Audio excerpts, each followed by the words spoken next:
अस्सलाम वालेकुम, आप देख रहे हैं स्पोर्ट्स एक्शन। मैं हूं आपके साथ सैयद फैसल करीम। आज के शो में बात करेंगे पाकिस्तान की शानदार जीत की। किसी हीरो की तरह मैच बचाने से लेकर मैच जितवाने तक की फिल्मी कहानी फवाद आलम ने कर दिया कमाल।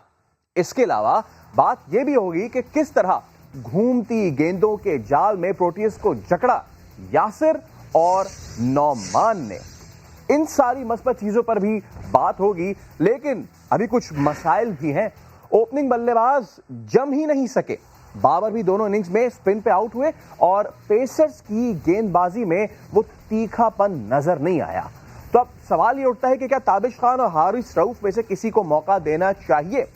क्रिकेट में तो बात होगी, शो में बात होगी चित्राल की फीमेल फुटबॉलर्स की भी कि जो इस्लामाबाद में इन एक्शन है, और ये भी बात होगी कि कहां गए 5 करोड़, स्क्वॉश पे कितना खर्चा हुआ। पंजाब स्पोर्ट्स बोर्ड ने 3 साल का खाता खोल दिया। इसके अलावा साबिक कप्तान राशिद लतीफ की सीधी साफ बातें भी होंगी शो का हिस्सा। और टॉप विक्ट्री पाकिस्तान ने समेटी कराची ने। पाकिस्तान की जीत का स्क्रिप्ट स्पिनर्स और फवाद आलम ने लिख दिया।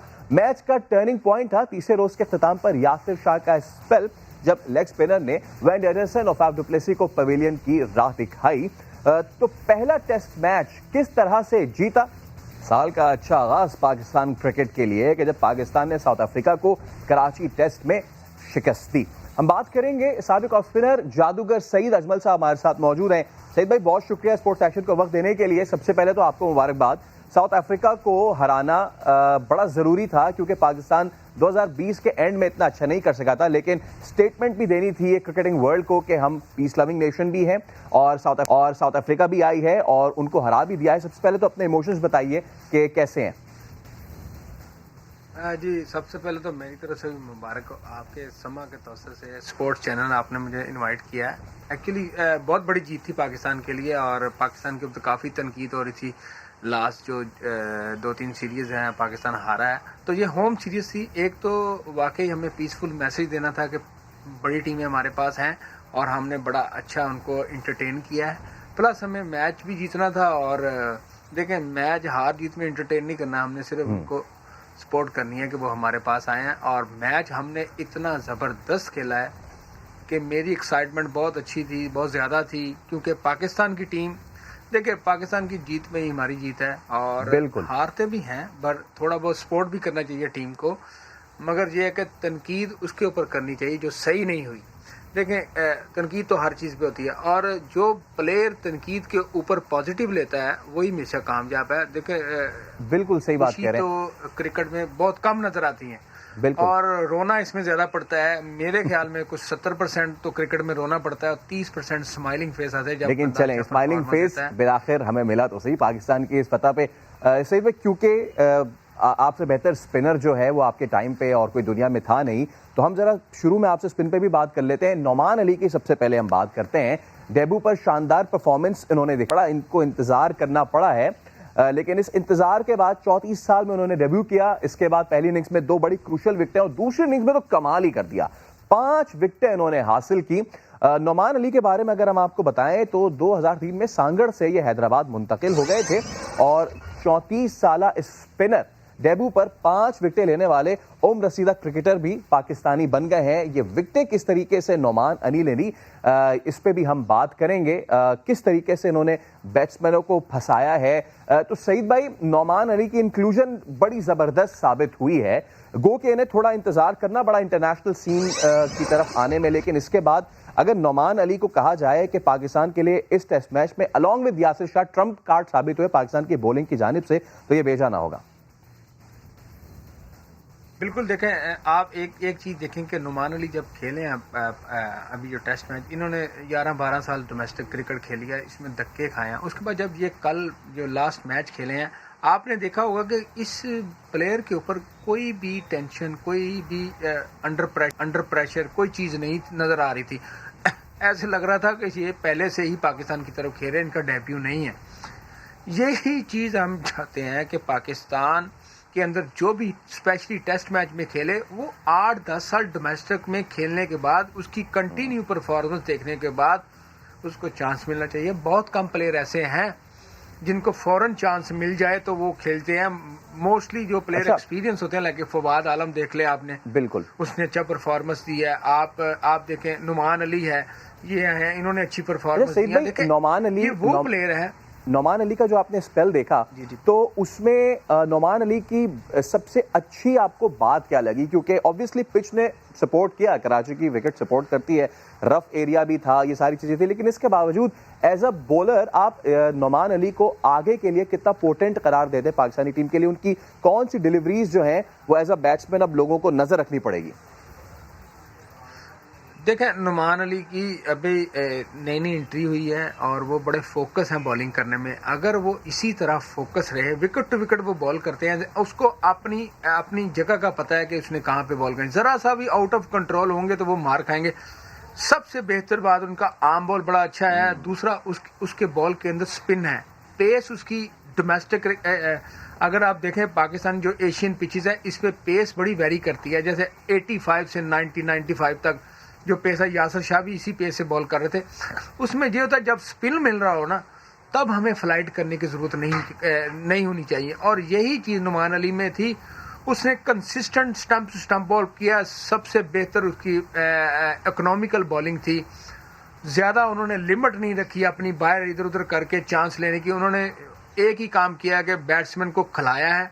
और देखें जो बैट्समैन को खिलाता है, 10, 12, 13, 14 ओवर के बाद भी एक आध बॉल ऐसा मिल जाता है उस बॉलर को जो उसकी विकेट मिलती है, जिससे उसको कॉन्फिडेंस आता है। और यही इस बच्चे की जबरदस्त बात की कि इस समय अब्दुल रहमान की भी याद आती है कि किस तरीके से उन्होंने इंग्लैंड को यूएई में आउट किया था, और बिल्कुल उसी तरीके से जो है नौमान ने जिस तरह से शानदार परफॉर्मेंस दी है, बड़ा ज़बरदस्त आपने इसको जो है एक्सप्लेन किया है। अब ज़रा यासिर शाह की बात कर लेते हैं, और इससे पहले कि हम आपको ये बताएं कि यासिर शाह ने ज़बरदस्त परफॉर्मेंस दिखाई है, एक सवाल है, और वो सवाल ये है कि क्या यासिर शाह शेन वॉन से उनका जो कंपैरिजन किया जा रहा है, उनसे बड़े स्पिनर साबित हो सकते हैं?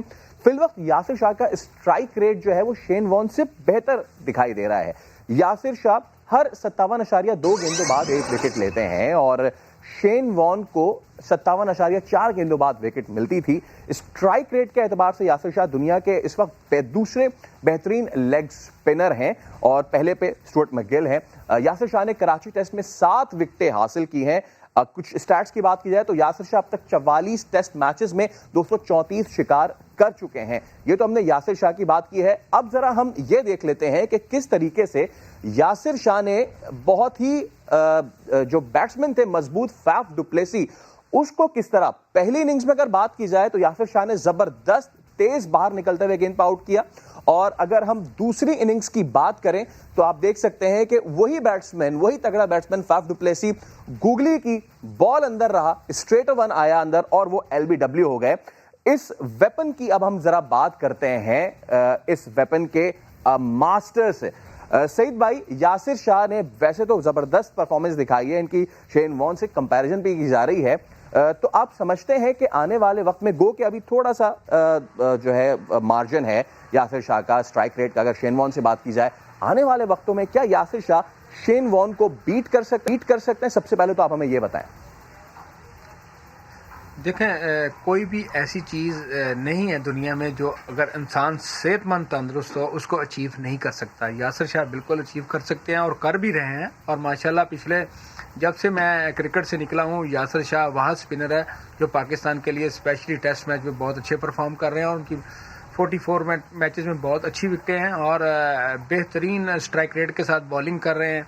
बस थोड़ी सी यासिर शाह जब थोड़ा सा टाइट होते हैं, जब बहुत लंबा स्पेल करते हैं, उसके बाद यासिर शाह थोड़ा गिरना शुरू हो जाते हैं। इसको थोड़ा कंट्रोल करें। देखिए, जब आपको फील हो कि आप थक गए हैं तो कप्तान से आप रिक्वेस्ट कर सकते हो कि यार मुझे 2-3 ओवर के लिए रेस्ट दिया जाए, उसके बाद मैं दोबारा पूरा कंट्रोल के साथ आऊँगा। और ये यासिर शाह एबिलिटी है यासिर शाह के अंदर। गूगली भी करते हैं, फ्लटर भी करते हैं। आपने गूगली और इसकी बात की है तो सईद भाई, ये हम आपसे जानना चाह रहे हैं कि आपने यासिर को भी देखा है, शेन वॉन के स्पेल्स भी आपने देखे हैं, यासिर शाह को वॉन से बड़ा स्पिनर मानते हैं? नहीं, ऐसी बात नहीं है। देखिए, हमारा यासिर शाह बहुत अच्छा है, मगर मैं शेन वॉन की अगर बात करूँ, लेजेंड है, उसने बहुत अच्छा परफॉर्म किया है। वो उसकी जो परफॉर्मेंस है वो एशियन कंडीशन पे बहुत कम है, बट ये है कि जैसे वो ऑस्ट्रेलिया, इंग्लैंड, न्यूजीलैंड हर जगह पे उसने परफॉर्म किया है। तो ये चीज़ें हमें देखनी है। और इसके अलावा हमारी तरफ से, अगर हमारा पाकिस्तान की तरफ से यासिर शाह, तो मैं कहता हूँ कि one of the best spinner in the world इस वक्त लेग स्पिनर में यासिर शाह ही हमारे टॉप पे हैं। वो शाहीन वॉन ने जो परफॉर्म किया, उसका जब उसका टाइम था उसने वर्ल्ड क्लास परफॉर्मेंस दिया। अब यासिर शाह का टाइम है, तो लेग स्पिनर के हवाले से यासिर शाह बेस्ट है। यासिर जो है वो वॉन को बीट करते हैं, क्योंकि शेन वॉन तो ऑलरेडी यासिर शाह के मद्दा हैं। याद होगा नाज़रीन को भी कि शेन वॉन किया था जब एक यासिर शाह ने ज़बरदस्त किस्म का स्पिन डिलीवरी की थी। बॉलिंग की तो हमने बहुत बात कर ली है, ज़रा मर्द बहरान फवाद आलम की बात करते हैं।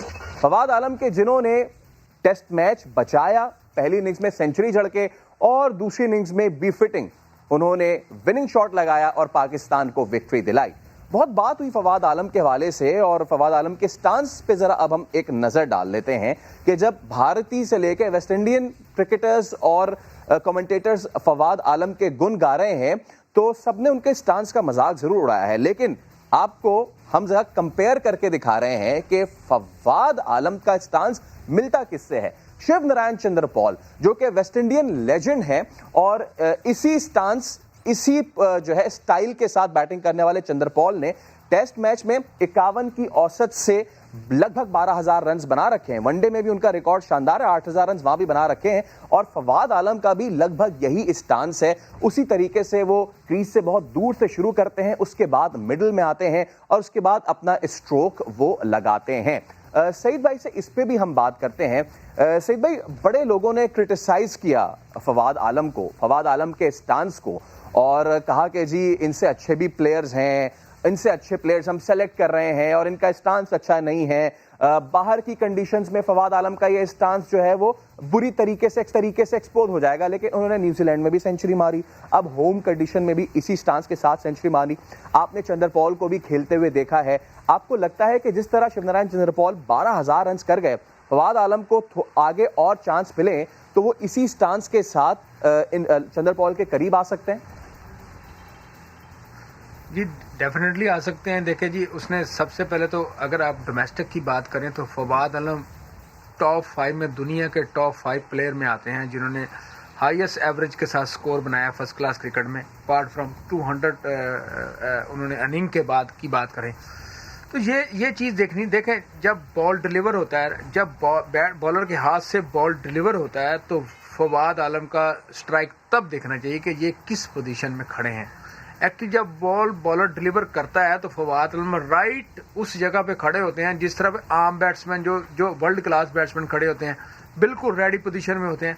तो ये खड़े होने का अंदाज हमें देखें, बहुत सारे लोगों को, बहुत सारे प्लेयरों का या बॉलर का, बैट्समैन का स्ट्राइक नहीं पसंद होता, मगर जो आप स्मिथ की बात करें, ऑस्ट्रेलियन, इसको पहले कहते थे लोग कि ये प्लेयर अच्छा नहीं है, ये किसी के कहने पे आया, ये फलां है फलां, अब वो वर्ल्ड क्लास प्लेयर है, अब वो भी ऐसे ही करता है। उसके खड़े होने का, जब वो एक्चुअली प्ले, जब बैट्समैन डिलीवरी को प्ले करता है उस वक्त देखना चाहिए कि वो कैसा लग रहा है। वो बिल्कुल 100% ठीक होता है और जैसे खड़ा हो, मगर देखें हाँ उसको परफॉर्मेंस देनी है, हमें उसकी परफॉर्मेंस देखनी है, हमें मिडल में स्कोर चाहिए, चाहे वट एवर वो उल्टा खड़ा हो, सीधा खड़ा हो, या साइड पे खड़ा हो, कैसे भी खड़ा हो, वो परफॉर्म कर रहा है तो उसकी परफॉर्मेंस की तारीफ करनी चाहिए। वो बिल्कुल ये टेस्ट में जिन्होंने बचाया, स्टांस जो है वो जिस वक्त आप डिलीवरी प्ले कर रहे हैं उस वक्त सीधा होना चाहिए, उस वक्त आपका सर शोल्डर के ऊपर होना चाहिए, बाकी बातें बाद में।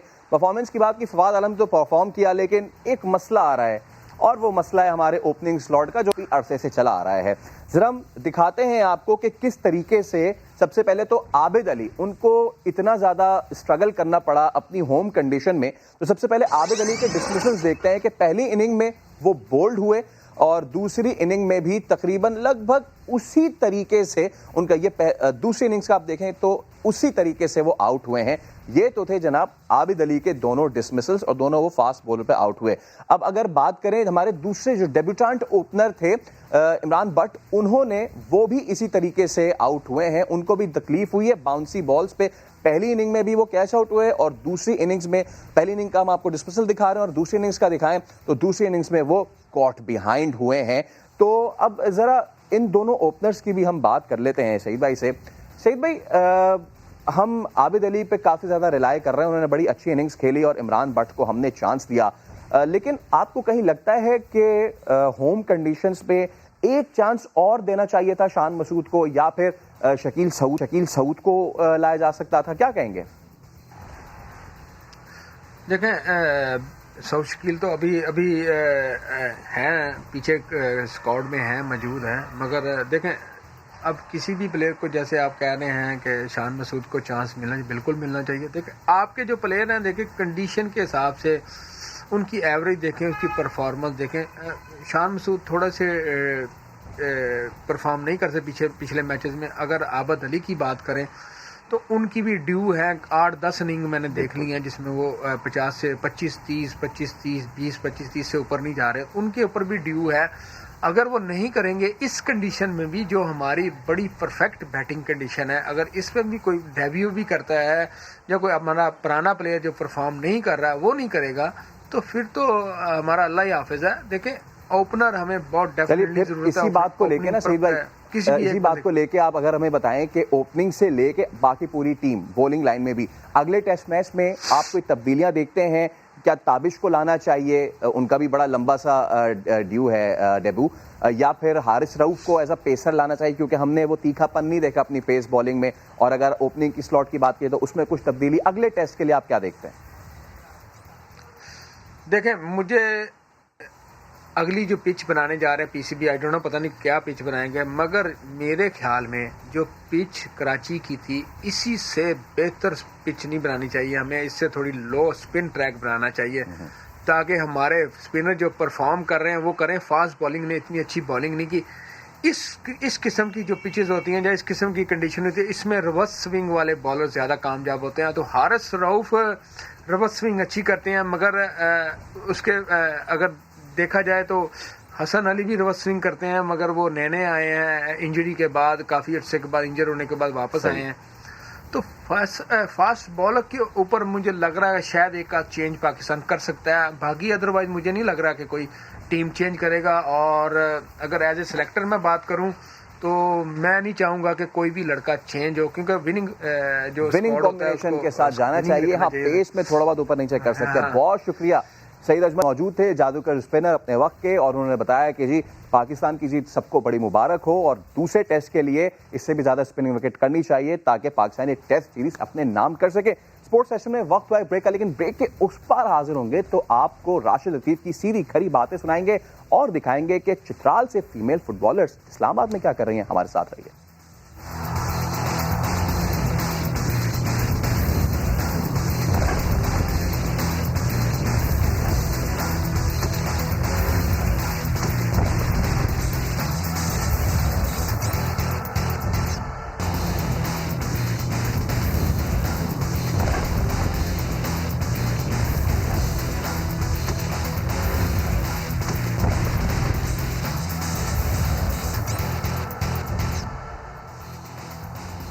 स्पोर्ट्स एक्शन में एक बार फिर खुशामदीद। और ब्रेक के इस बार हम बात करेंगे साबिक कप्तान राशिद लतीफ़ की। राशिद लतीफ़ पहले टेस्ट के हवाले से क्या कहते हैं वो भी हम आपको सुनवाएंगे। इसके अलावा हमारे नुमाइंदे कादिर ख्वाजा को उन्होंने इंटरव्यू दिया है जिसमें उनका कहना है कि मिसबा के आने से पहले हेड कोच और चीफ सेलेक्टर के ओहदे की पेशकश उन्हें हुई थी। चीफ एग्जीक्यूटिव वसीम खान से मामलात भी तय पा गए थे, लेकिन मामला अटका कहाँ, जानिए। भाई हमने देखा कि फवाद आलम को चांस दिया जाता है 10 साल के बाद, तो वो न्यूजीलैंड में परफॉर्मेंस देते हैं, शो करते हैं। कराची होम सीरीज जो है वो जनूबी अफ्रीका के खिलाफ मोहम्मद वसीम ने उनको चांस दिया, पहले मिसबा लाए। तो क्या समझते हैं कि फवाद आलम के साथ किस किस बंदे ने ज्यादती की है और क्यों उनको बाहर रखा गया? मेरिट पे बाहर थे वो?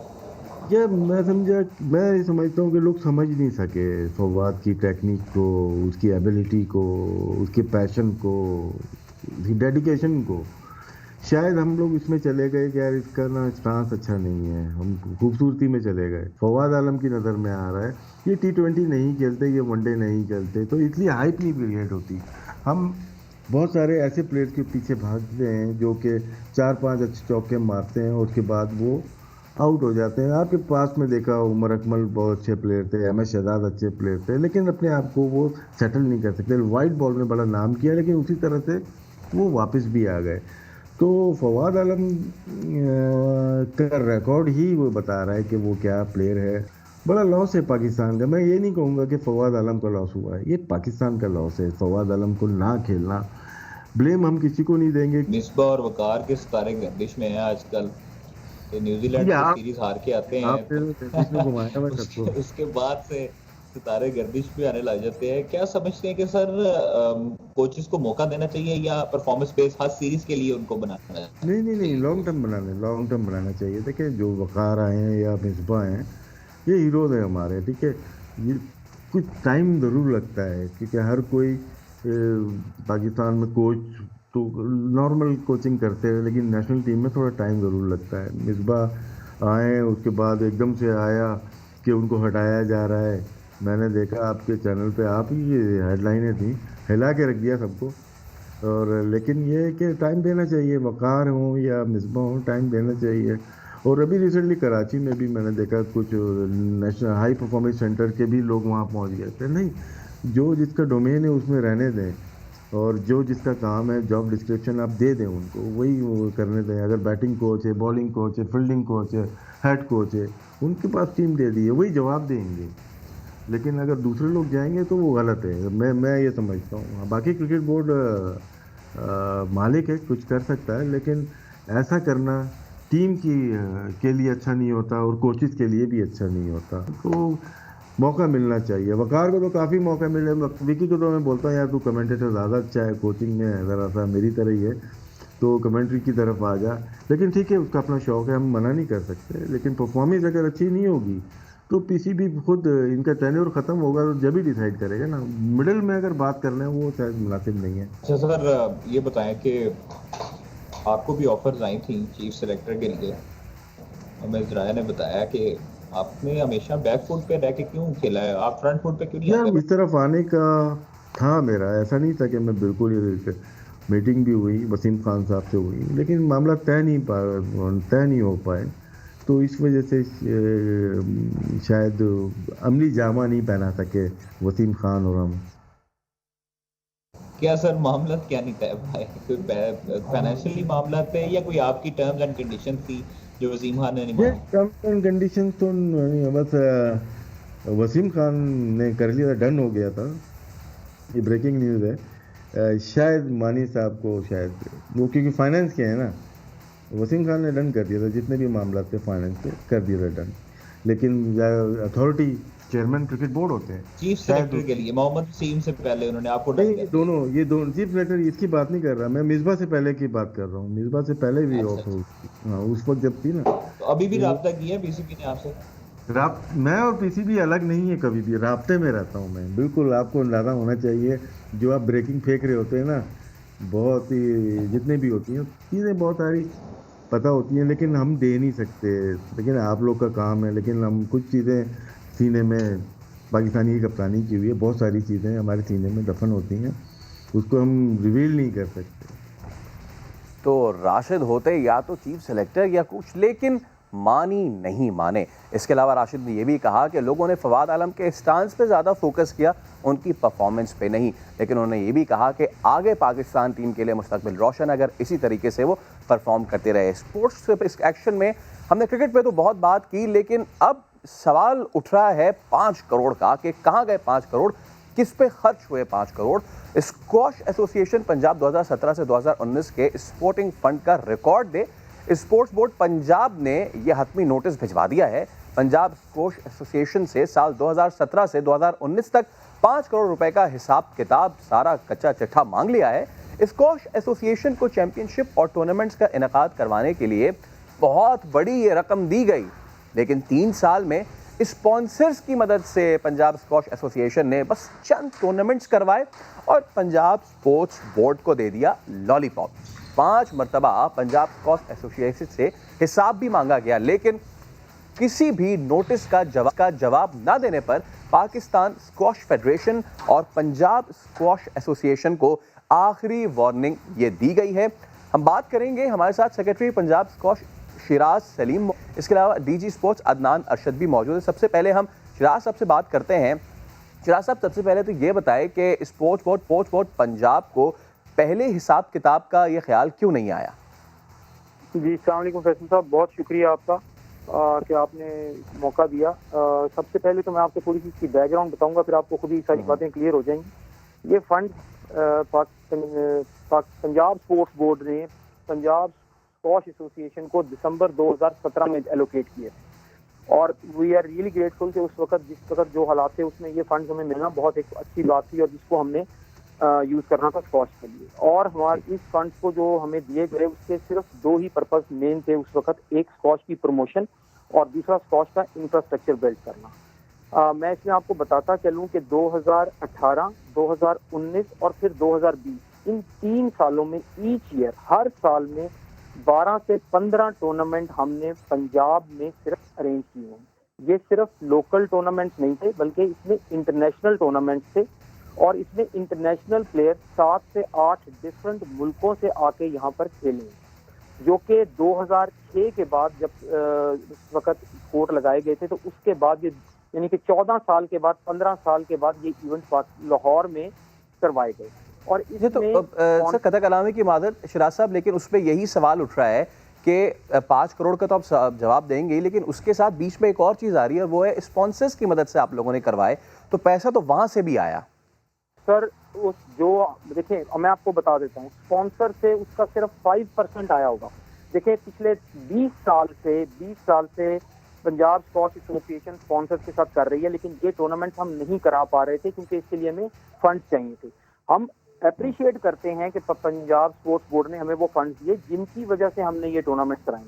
अच्छा, उसके बाद मैं आपको ये बता दूं कि पंजाब स्क्वॉश एसोसिएशन के तमाम मेंबर्स ऑनररी मेंबर्स हैं और ये लोग खुद भी मतलब टूर्नामेंट्स करवाते हैं और खुद भी करते हैं। अब आज ये पर्टिकुलर आपका जो क्वेश्चन है कि वो फंड का हिसाब क्यों नहीं दिया गया, तो मैं आपको ये बता दूं कि ये जो नोटिस इशू हमें अभी रिसेंटली हुआ है ये एक कंफ्यूजन है जो कि हम बहुत जल्दी पंजाब स्पोर्ट्स बोर्ड के साथ बैठ के इसको हल कर लेंगे। चले तो सर डीजी स्पोर्ट्स अदनान साहब तो हमारे साथ ही मौजूद हैं, कंफ्यूजन क्या है हाँ वो आप बताएं ताकि फिर हम अदनान साहब से इस पे बात करें। मेरी अगर आप सिर्फ बात पूरी सुन लेंगे तो आपको शायद सही बेहतर होगा। जो पहला नोटिस हमें आया था उसके जवाब में हमने 2019 में ही तमाम रिकॉर्ड उस वक्त तक का जो उस वक्त तक हमने स्पेंडिंग की थी वो हमने जमा करवा दिया था, इनको डिटेल्स इनको प्रोवाइड कर दी थी, उसकी हमारे पास डिटेल्स मौजूद है। हाँ 2020 में हमने किया है उसकी डिटेल अभी ऑडिट अकाउंट्स हो रहे हैं, वो हम साथ जमा कराएंगे और वो हम लायबल हैं, वो जब भी ये कहेंगे तो हम जमा कराएंगे और हम उससे पहले भी इनको कंप्लीट वो कंफ्यूजन दूर कर देंगे। जिस जो नोटिस इशू हुआ है ये this is just a confusion. Okay, यानी 2017 से ये इशू हुआ दिसंबर में, 18 की आप जमा करा चुके हैं, 19 की जमा करा चुके हैं? जी हमने वो डिटेल्स हमने 19 को जमा करा चुके हैं, ठीक है, और 2020 की होनी है। तो अदनान अरशद साहब ये ऑडिट्स हुए हैं, ठीक है, शिराज साहब तो ये कह रहे हैं कि आप जो नोटिस भेज रहे हैं आप लोग कंफ्यूजन का शिकार हैं। उन्होंने तो 18 और 19 का करा चुके हैं, 20 की ऑलरेडी ऑडिट प्रोसीजर चल रहा है, जब वो हो जाएगा तो आपको भेज देंगे। जी मुझसे बात कर रहे हैं? जी अदनान साहब।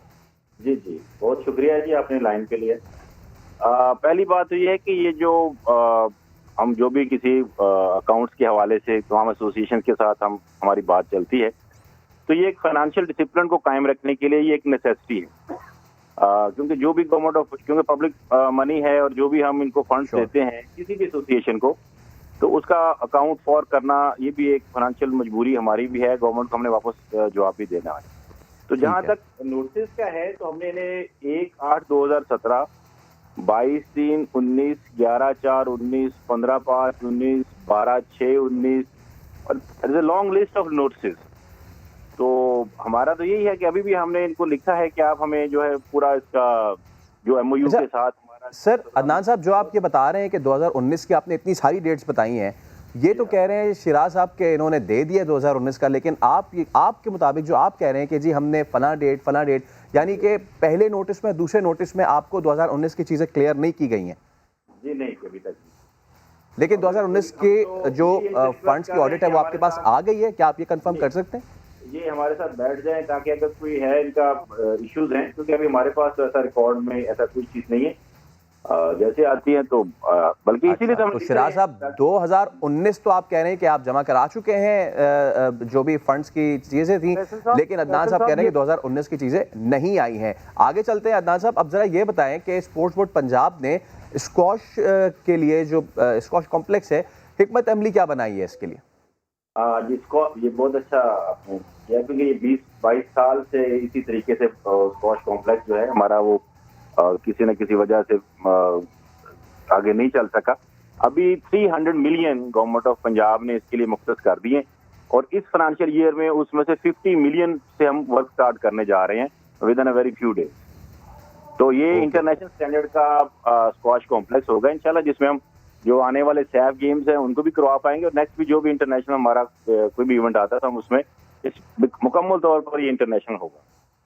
ठीक है, आखिर में इसको ऐसे रैप अप कर लेते हैं कि शिराज साहब 2020 की आपने जो है आप कह रहे हैं कि ऑडिट प्रोसीजर चल रहा है, 2019 की कंफ्यूजन है, आप कह रहे हैं कि आप जमा करा चुके हैं, अदनान साहब कहते हैं कि आप जमा नहीं उसको करा पाए हैं, आप दोनों कह रहे हैं कि हम मिल बैठ के कर लेंगे तो फिर इस पे बात हो जाएगी। अभी ये प्लेटफॉर्म आपको दे रहे हैं, जो भी कंफ्यूजन है इसको क्लियर कर लें।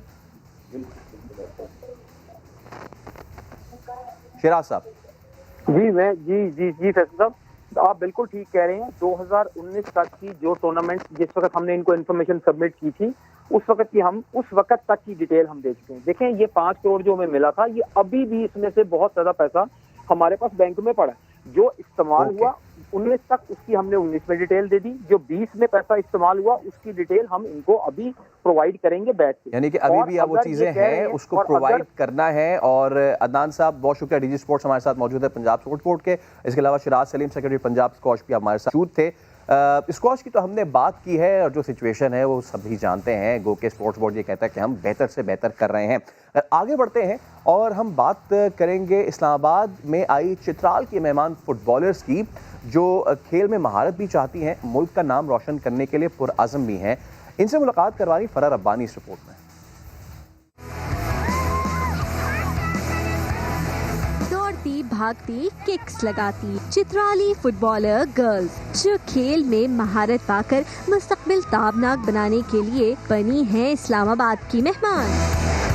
चित्राल में खेल का शौक पूरा करने का मौका इन्हें कम ही मिलता था। विफाकी दारुल हुकूमत पहुंचकर कौम की इन्हीं बेटियों का जोश और जज्बा कमाल। वापस जाकर औरों को बहुत कुछ सिखाने बताने के लिए भी पुरअज़्म हैं। हमने अपने कोचेस के साथ प्रैक्टिस स्टार्ट किया तो हम बहुत खुश थे क्योंकि हम बहुत कुछ सीख रहे थे। तो या अब हमारी फुटबॉल बहुत इम्प्रूव हो चुकी है एंड हम बहुत इंजॉय कर रहे हैं। मैं बहुत ज़्यादा एक्साइटेड हूँ और मैं मेहनत भी उतनी ज़्यादा कर रही हूँ कि मैं इंटरनेशनल लेवल में सेलेक्ट हो जाऊँ। रूल्स ऐसे नहीं जानते थे। चित्राल में हम लोग खेलते हैं, जो कोचिंग इधर हुई है और उधर हुए कंपेयर कर सकते हैं कि हम इधर हमने बहुत कुछ सीखा, ड्रिबलिंग हो, टैकल हो, और वहाँ जाएंगे तो हम और लड़कियों को सिखाएंगे फुटबॉल। विद इन डेज हम सीखते गए कि बॉल एक दूसरे को पास किस तरह करना है, गोल किस तरह करना है। अभी मेरा ये कोशिश है कि मैं अपना ये प्रैक्टिस जारी रखूं और नेशनल प्लेयर बनूं। विमेन स्पोर्ट्स क्लब की बानी करिश्मा अली और इस्लामाबाद में इनकी कोच वलीद पुरुमीद है कि सलाहियतों से मालामाल ये लड़कियां मुल्क का नाम जरूर रोशन करेंगी। चित्राल में लड़कियों को जो है टैलेंट है उनमें, ठीक है, उनको अपॉर्चुनिटीज़ फैसिलिटीज़ प्रोवाइड नहीं करते कोई भी। तो ये हमने इनिशिएटिव लिया, इसका नाम है Chitral women sports club football exchange programme. इस तरह एक दूसरे के साथ घुल मिल गई हैं, मैचेस इस तरह खेल रही हैं, कॉम्पिटिटिव एक एनवायरनमेंट दिया है। तो वो आई थिंक फुटबॉल जो ऐसा चीज़ है कि it's not just football but इसमें लाइफ स्किल्स भी इन्वॉल्व हैं। 38 फुटबॉलर गर्ल्स में से बेशतर का कहना है वो तो इलाके से बाहर पहली बार निकली हैं। चित्राली फुटबॉलर गर्ल्स कहती हैं बहुत घूमा, बहुत सीखा, बहुत एतमाद मिला, बहुत हौसला मिला। अब मौका भी मिल जाए तो मुल्क का नाम रोशन करने के लिए भी ये पुरअज़्म है। कैमरामैन राहिल कुरैशी के साथ फरा रब्बानी, समा, इस्लामाबाद। तो ये थी चित्राल से टैलेंटेड फुटबॉलर्स जो कि मुल्क का नाम रोशन करना चाहती हैं। बैनुल-अक़वामी मंजरनामे से एक खबर आपके साथ शामिल करते हैं। एक और एथलीट ने इस्लाम कबूल किया है। अमेरिका के मशहूर बास्केटबॉल खिलाड़ी स्टीफन जैक्सन ने कलमा पढ़ लिया। इससे पहले मारूफ बॉक्सर माइक टायसन ने 90 की दहाई में इस्लाम कबूल किया था और सबको ही याद है कि 1975 में कैशियस मार्शल्स क्ले ने इस्लाम कबूल किया था, जिन्हें दुनिया मोहम्मद अली के नाम से जानती है। तो आज के शो से फिलहाल इतना ही। कल जब हम स्पोर्ट्स एक्शन के साथ हाजिर होंगे तो बात करेंगे कि T20 सीरीज़ के स्क्वाड का ऐलान होने जा रहा है जो कल तक हो जाएगा। अब सवाल यह है कि क्या शर्जील खान दोबारा एंट्री कर पाएंगे और आज़म जो कि बड़े ज़बरदस्त फॉर्म में है, क्या वो टीम में जगह अपनी बना पाएंगे? तो कल इस पे हम बात करेंगे। आज के शो से इजाज़त दीजिए, अल्लाह हाफ़िज़।